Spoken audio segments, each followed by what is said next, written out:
Hello student, welcome to Punarnava study. তো আজকে আমাদের আলোচ্য বিষয় হচ্ছে রেকারিং ডেসিমাল।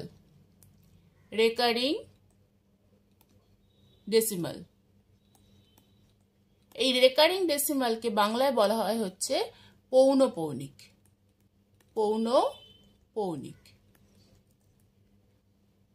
তো এই রেকারিং ডেসিমাল অ্যাকচুয়ালি দেখতে কিরকম হয়, যেমন ধরো একটা সংখ্যা আমি বলছি 0.4 তার মাথায় বার, অথবা 0.4 তার মাথায় আরেকটা কি দেওয়া থাকলো, একটা বিন্দু দেওয়া থাকলো বা একটা পয়েন্ট দেওয়া থাকলো। তো এইটাকেই বলা হয় রেকারিং ডেসিমাল বা পৌনঃপৌনিক দশমিক। ঠিক আছে, এবার এই রেকারিং ডেসিমালকে কিভাবে সলভ করব সেটা শেখার আগে আমরা দেখি যে এই রেকারিং ডেসিমালটা আসলে আসে কিভাবে, যে এই যে ঘটনাটা ঘটছে এটা কিভাবে হয়। ধরো একটা ভগ্নাংশ রয়েছে 2/3। তো এই 2/3কে যখন আমরা ভাগ করি তখন কিভাবে করি না, প্রথমে 0 দিলাম, যেহেতু 2 এর মধ্যে 3 যায় না তো 0 দিলাম, তারপরে দশমিক দিয়ে কি করলাম, একটা শূন্য নিলাম। তো 3 6 কি হলো 18।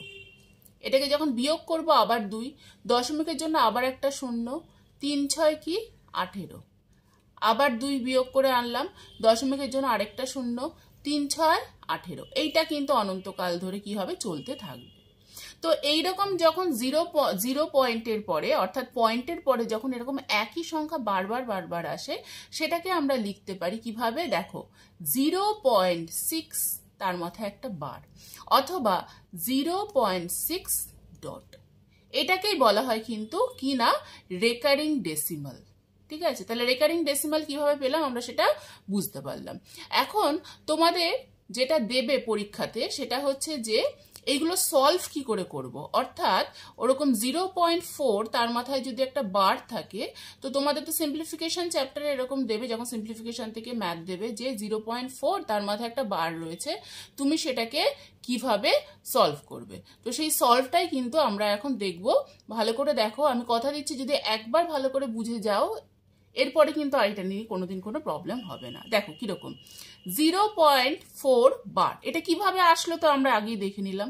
তো এটাকে যখন সলভ করব কিভাবে করব, 0.4 বার রয়েছে, আমি সমান সমান লিখলাম, লিখে 4 লিখলাম, এখানে যে 4 আছে 4 লিখলাম, দশমিক বা কিচ্ছু কিন্তু লিখবো না, শুধু 4 লিখবো।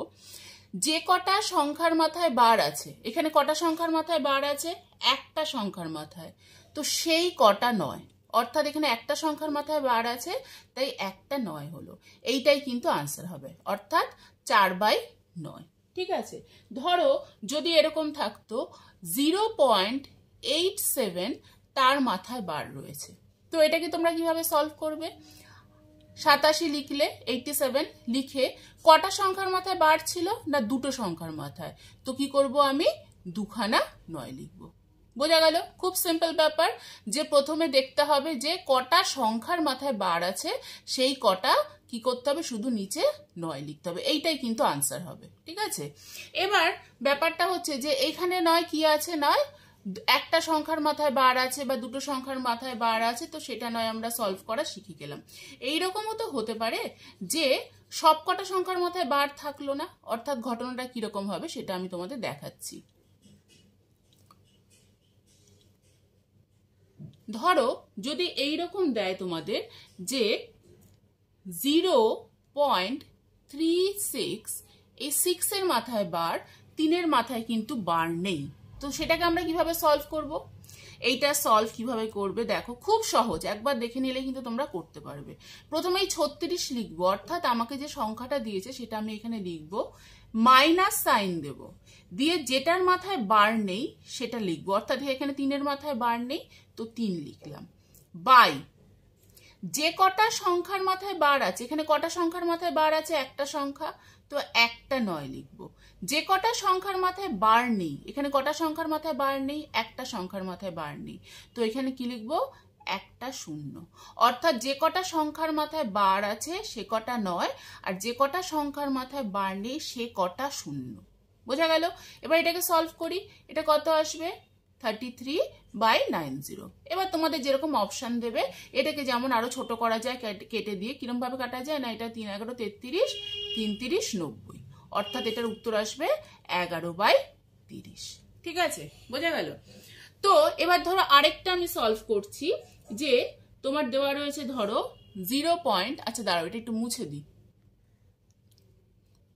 এই জিনিসগুলো কিন্তু পরীক্ষাতে ভীষণ দেবে এবং এইগুলো কিন্তু আমি বারবার বলছি, আমাদের WBSSCর গ্রুপ সি এবং গ্রুপ ডি যে পরীক্ষা হবে তাতে কিন্তু এই রেকারিং ডেসিমেল বা আবৃত্ত দশমিকের কনসেপ্ট কিন্তু আসবে। আর এই রেকারিং ডেসিমেল বা আবৃত্ত দশমিকের কনসেপ্ট কিন্তু একবার যদি ভালো করে বুঝে যাও আর কিন্তু ভুল হওয়ার সম্ভাবনা খুব কম।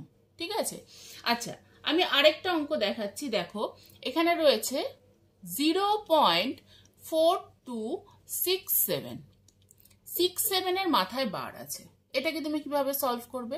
এটাকে প্রথমে যে বললাম যে প্রথমে পুরো সংখ্যাটা লিখতে হবে, 4267 আমি লিখলাম, লিখে মাইনাস সাইন দেব। যে সংখ্যা কটার মাথায় বার নেই, এখানে কি 42, অর্থাৎ 42 এর মাথায় কিন্তু বার নেই, সেই কটা সংখ্যা কি হবে এখানে বিয়োগ হবে, বাই যে কটা সংখ্যার মাথায় বার আছে। এখানে কটা সংখ্যার মাথায় বার আছে? দুটো সংখ্যার মাথায় বার আছে, সেই কটা নয়। আর যে কটা সংখ্যার মাথায় বার নেই, কটা সংখ্যার মাথায় বার নেই? দুটো সংখ্যার মাথায় বার নেই, সে কটা কি হবে? শূন্য হবে। ঠিক আছে, তো 4267, তারপরে কি আছে? -42 করলাম, যে কটার মাথায় বার নেই, বাই 9900। এবার এটাকে তোমরা কি করবে না বিয়োগ করবে। এটাকে বিয়োগ করলে কি আসবে না 4225 এটা আসবে। আর নিচে কত আসবে? 9900। ঠিক আছে, এবার এটাকে দেখবে কাটাকুটি করবে, কাটাকুটি করে অ্যাকচুয়ালি সিম্পলেস্ট ফর্ম কি আসবে?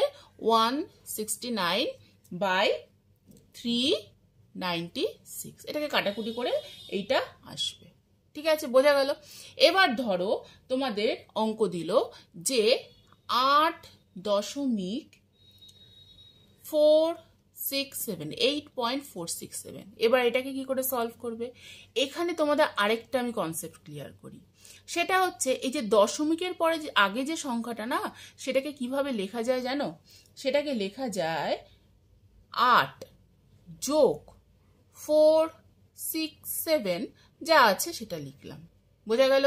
দশমিকের আগে যে সংখ্যাটা আছে সেটাকে কিভাবে লেখা যায় না 8 যোগ 467, 67 এর মাথায় বার। এবার এটাকে সিম্পলি যেভাবে আমি শেখালাম সেভাবে সলভ করব। 8 যোগটাকে কিচ্ছু করব না, সেভাবেই রেখে দেব।